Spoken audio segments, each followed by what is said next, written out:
Pessoal, continuando então o nosso assunto, que é cargos, empregos e funções públicos, que está com isso aqui, ele está concordando com todos, ok? Parte 2.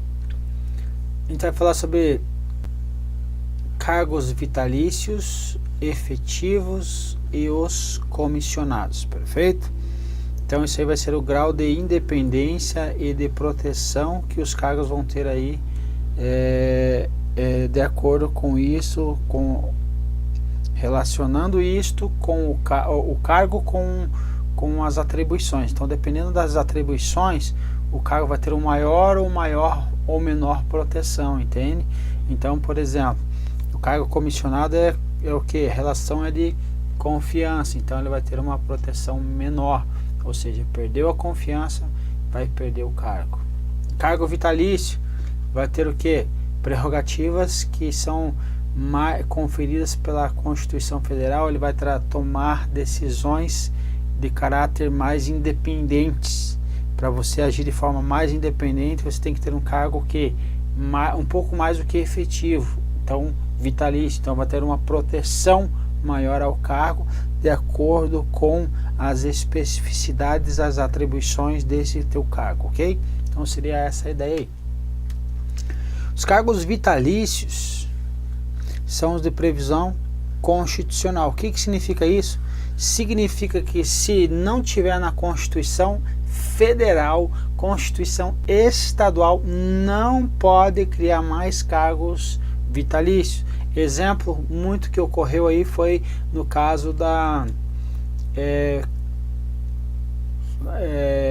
vamos colocar aqui, constituições estaduais tentaram estender a vitalicidade a alguns cargos. Exemplo, cargo de delegado e cargo de defensor. Defensor público. O que aconteceu? Foi declarado inconstitucional pelo STF. Não pode, perfeito? Nesse caso, então, os cargos vitalícios, a perda do cargo só pode ser decretada por meio de processo judicial com sentença transitada em julgado. Sentença transitada em julgado significa dizer que não cabe mais recurso, perfeito? Então são cargos que conferem aos seus detentores maior independência funcional e por isso são cercados de maiores proteções. Quem tem um cargo desse, exemplo, um juiz tem um cargo vitalício. Ele adquire a vitalicidade em 2 anos. Veja, é menor do que o cargo efetivo, que se alcança a estabilidade em 3 anos, ok? Então, sobre esse tema, o STF, na DI, Ação Direta em Constitucionalidade 490 do Rio de Janeiro, reconheceu em caráter cautelar a incompetência da Casa Legislativa para processar e julgar crimes de responsabilidade dos membros da Corte de Contas do Estado do Rio de Janeiro. Há necessidade então de sentença judicial transitada em julgada para a decretação da perda do cargo. Ou seja, o pessoal do Tribunal de Contas, os membros, melhor dizendo, membros do Tribunal de Contas, eles também têm o que? A vitalicidade, que ela é essa proteção que nós estamos vendo, que ela é prevista na Constituição Federal, então não pode ocorrer então o caso aí de perda do cargo pelos membros sem a sentença judicial transitada em julgado, perfeito? A diferença desse cargo vitalício para o cargo efetivo. Então aqui, perda do cargo só pode ocorrer se for decretada por um processo judicial com sentença transitada em julgado. Diferentemente do que ocorre no cargo efetivo, que tem a estabilidade. Pode ocorrer a perda do cargo efetivo, no caso o servidor estável, quando que num processo administrativo disciplinar, por exemplo, pode ocorrer o que? Demissão de servidor. servidor público estável, ok? Continuando, os cargos vitalícios são listados então exaustivamente, como nós já falamos, na Constituição Federal, e é inconstitucional se eu tentar estender aí nas constituições estaduais. Quem são aí exemplos? Os magistrados, os membros do Ministério Público e dos membros dos tribunais de contas. Por isso essa ação direta de inconstitucionalidade aí que ocorreu recentemente. Que mais? O cargo vitalício não quer dizer que não se aposente compulsoriamente, ou seja, chegou a idade no limite, agora que para os cargos vitalícios é de 75 anos. Então a vitalicidade também não significa que o sujeito vai ser agente público aí para sempre, certo? Então não é assim. Então que o STF editou uma súmula 36 para informar que o servidor vitalício está sujeito à aposentadoria compulsória em razão da idade. Essa vitalicidade aqui, ela é tão, às vezes, vamos usar um termo, ingrata, vamos usar um termo mais brando aqui, que se, por exemplo, um juiz cometer um crime de corrupção, por exemplo, certo? Ele pode, certo? Pode, certo? Corrupção não, vamos colocar um crime mais brando aqui, abuso de poder. Ele pode ter o que? Aposentadoria compulsória, ok? Então, casos graves, vai ocorrer aí então o que? O processo judicial, e ele pode sim perder aí o cargo vitalício, perfeito? Então essa possibilidade aqui, isso aqui é na prática, tá, meu povo? Na prática, vamos tirar isso aqui para você acabar não se confundindo. Na prática isso acontece, na teoria é o que cai na nossa prova. Então vou tirar isso aqui para você acabar se confundindo com isso. Vamos tirar, vamos apagar, vamos fazer negócio de direito, né? Então vamos apagar isso aqui, olha só, agora ficou um negócio menos feio, né? Agora a gente pode deixar aqui certinho, bonitinho. Então mantém aqui, acho que essa informação não vai cair na tua prova e vai acabar te confundindo. Continuando, cargos efetivos, então agora é um pouco mais brando, mas são aqueles que geram aos seus ocupantes então a garantia de estabilidade. Essa garantia,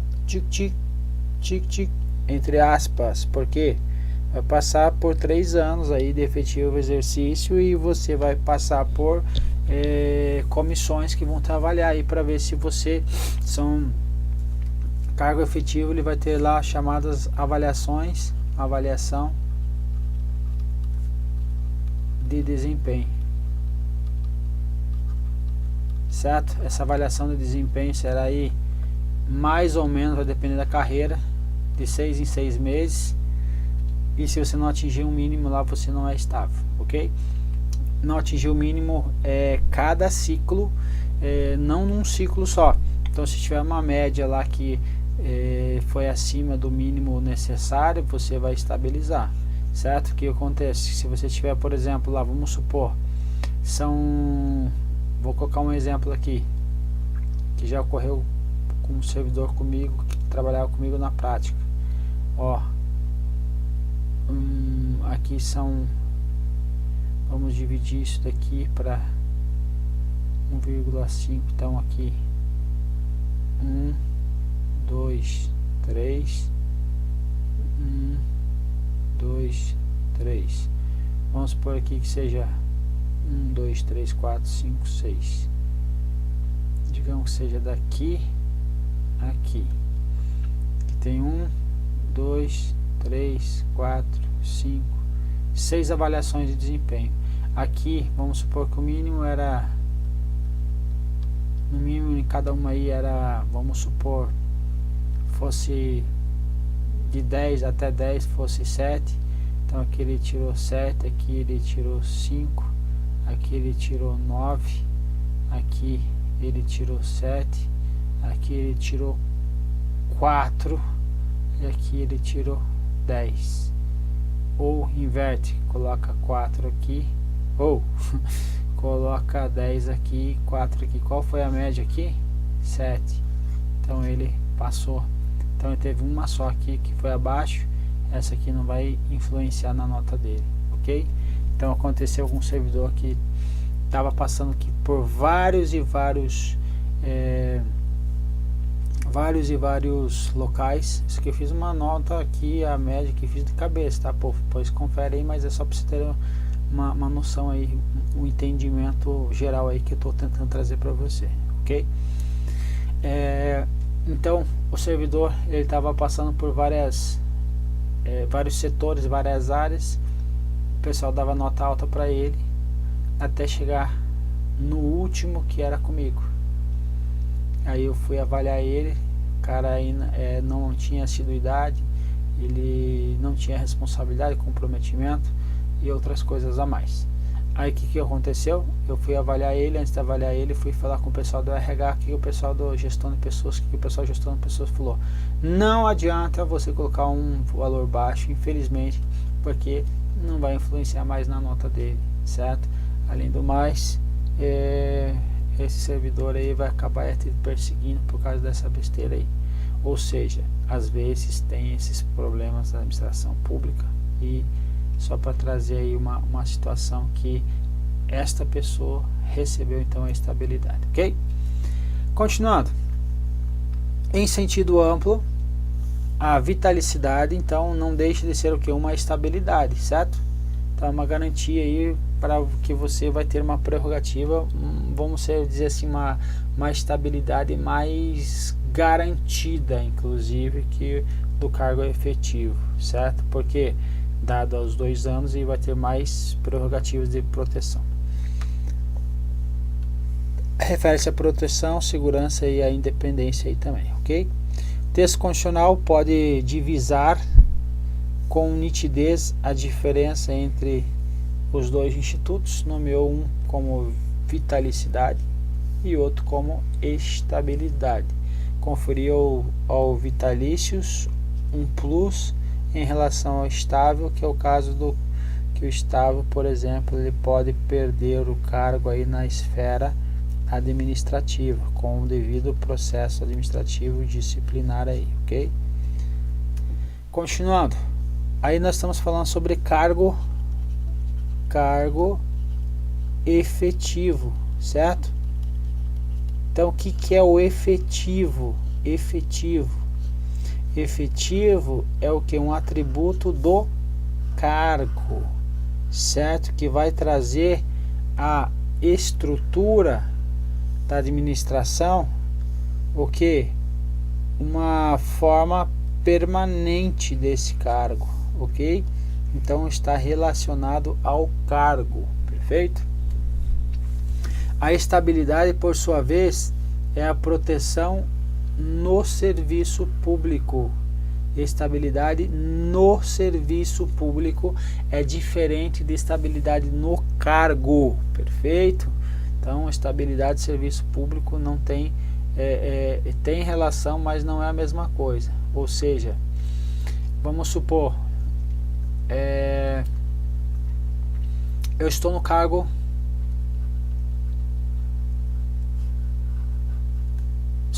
estou no cargo de agente administrativo, ok?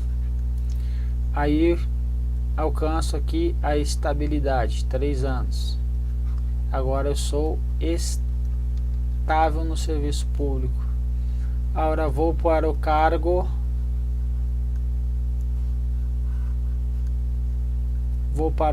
de analista, certo? Vou e fico 2 anos 2 anos, 9 meses. Não adquiro, não passo no estágio probatório. O que vai acontecer? Vou embora? Não, porque eu estou estável no serviço público. Perfeito? Então a estabilidade ocorreu no serviço público aqui, já ocorreu aqui. Então se ela já ocorreu a estabilidade, depois a gente vai falar sobre isso mais, tá? Vou trazer alguns pormenores que agora não compensa falar agora, porque é muita informação, você vai acabar até esquecendo. Mas não alcancei aqui, não logrei êxito no meu estágio probatório, eu vou voltar para vou ser reconduzido ao cargo de origem, perfeito? Então, a estabilidade é a proteção no serviço público e não no cargo. Então veja que eu vim para esse cargo e eu já era o que? Estável. Já era estável aonde? No serviço público, perfeito? Era estável no serviço público e não no cargo. Então não há que se falar aí eu continuar como analista, porque eu perdi aí, que eu não atingir os requisitos mínimos, ou estou como analista, passo para um concurso das carreiras militares, você ir para PF e reprovo no estágio probatório, volta para o cargo de origem. Quando que eu adquiro então a estabilidade? Eu vou adquirir com o decurso de 3 anos de efetivo exercício, ok? Efetivo exercício. Depois a gente vai falar sobre esses 3 anos aí, que tem alguns desdobramentos aí, tá? Mas não agora.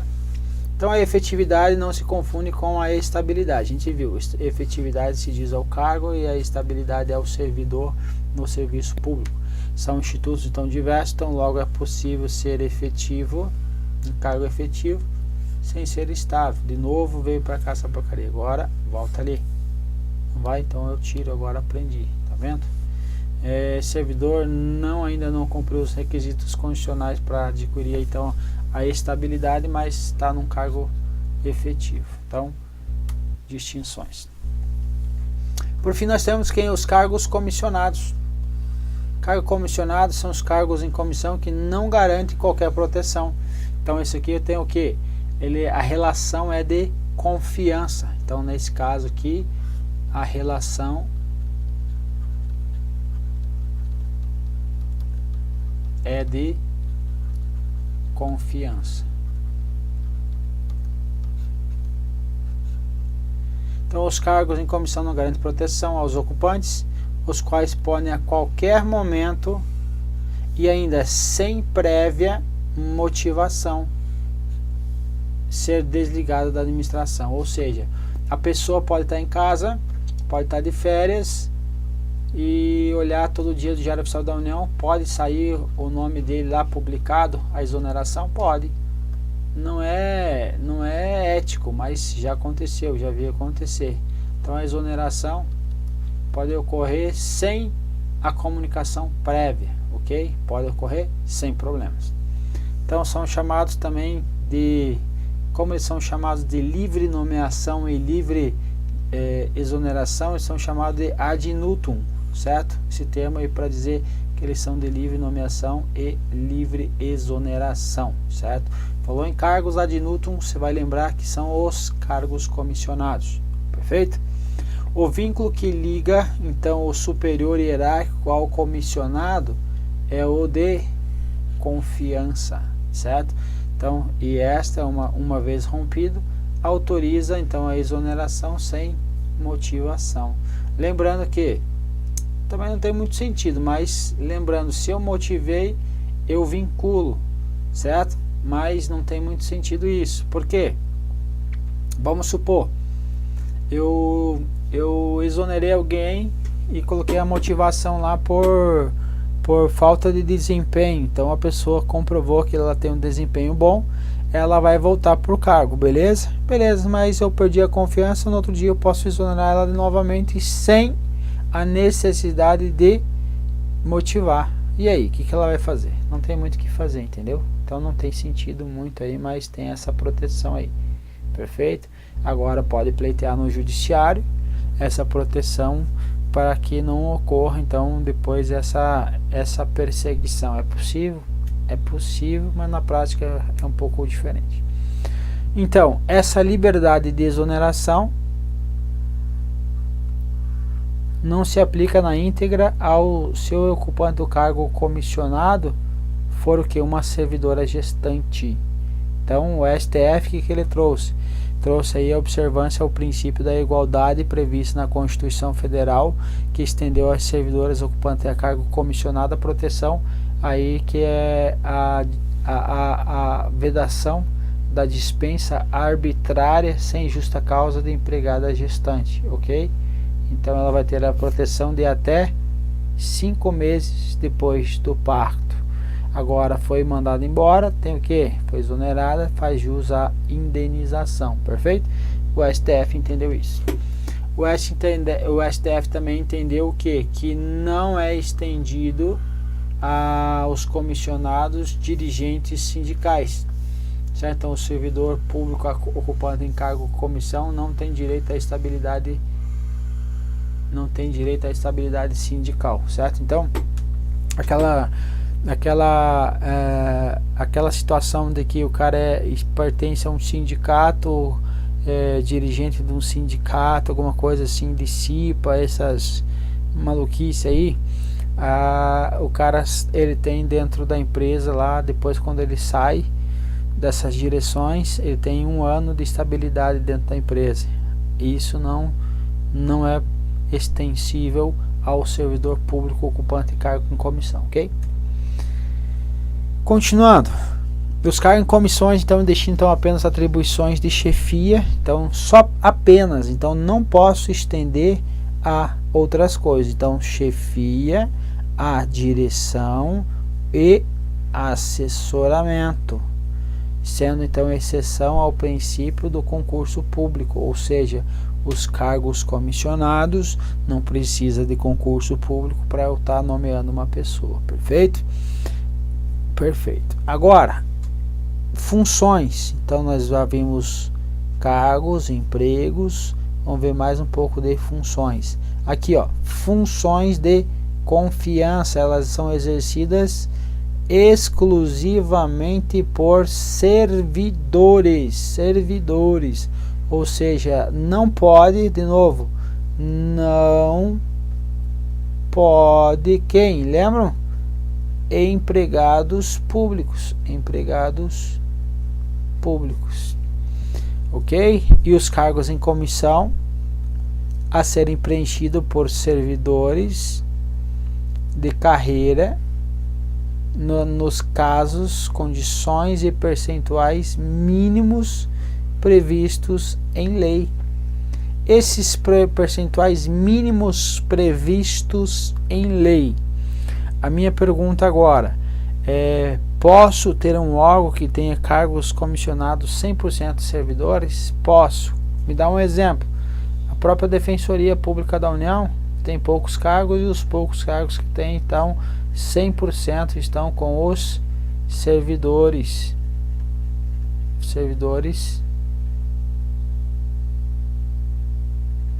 ocupantes de cargo efetivo, perfeito? Então tem um mínimo, eu não posso ter abaixo desse mínimo. Se eu tiver abaixo desse mínimo, como que funciona, por exemplo, dentro dos ministérios? Quando vai ocorrer uma nomeação, mandada para o planejamento lá tem um controle. Caso não esteja obedecendo aos mínimos, não ocorre, por exemplo, uma nomeação de um servidor sem vínculo, ok? A regra é essa.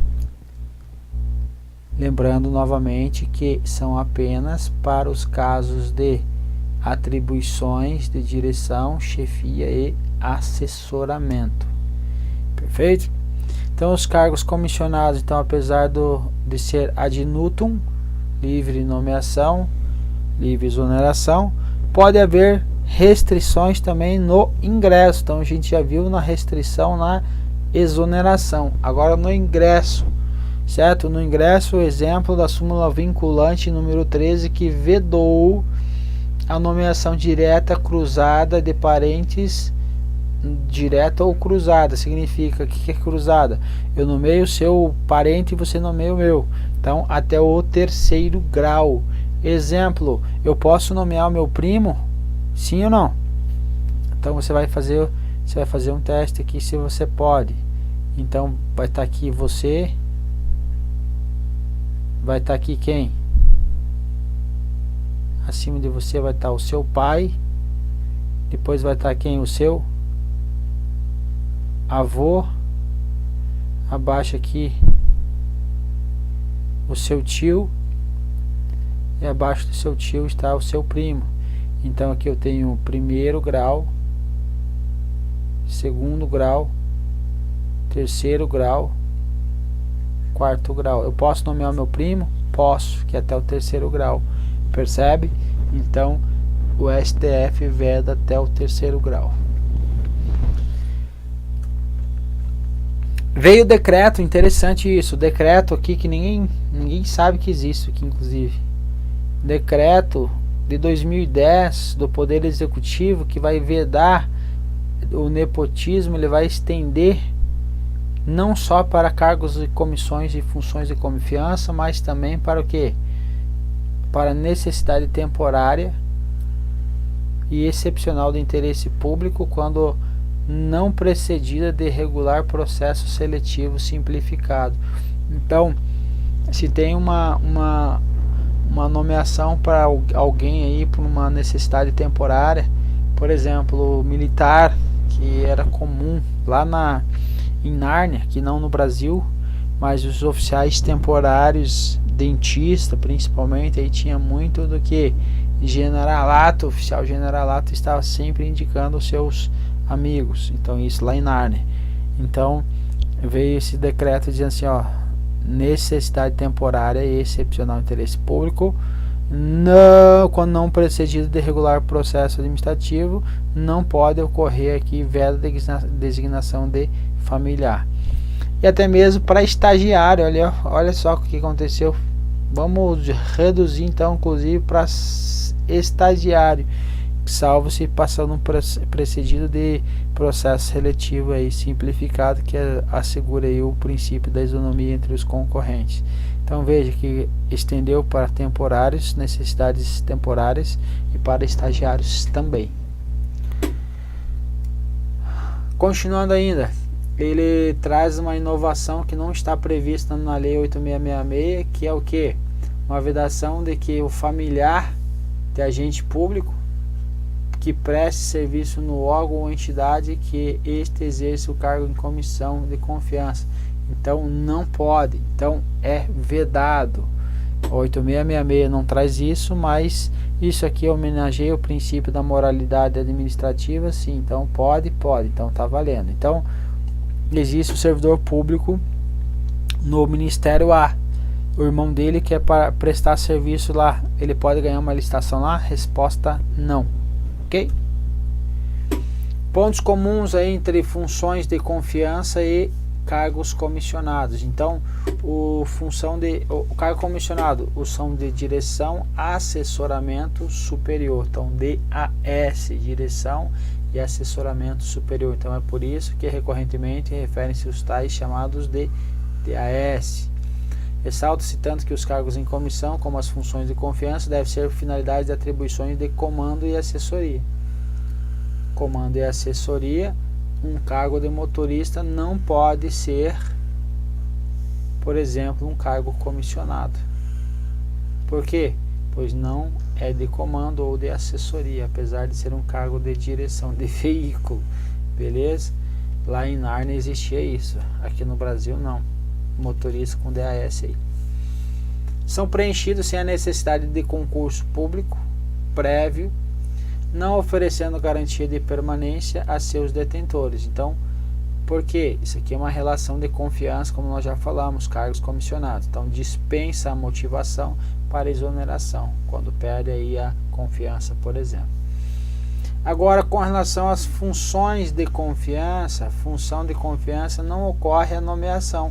Então está errado você mandar lá para a gestão de pessoas solicitando a nomeação de um servidor para ocupar uma função de confiança FG1, por exemplo. Por quê?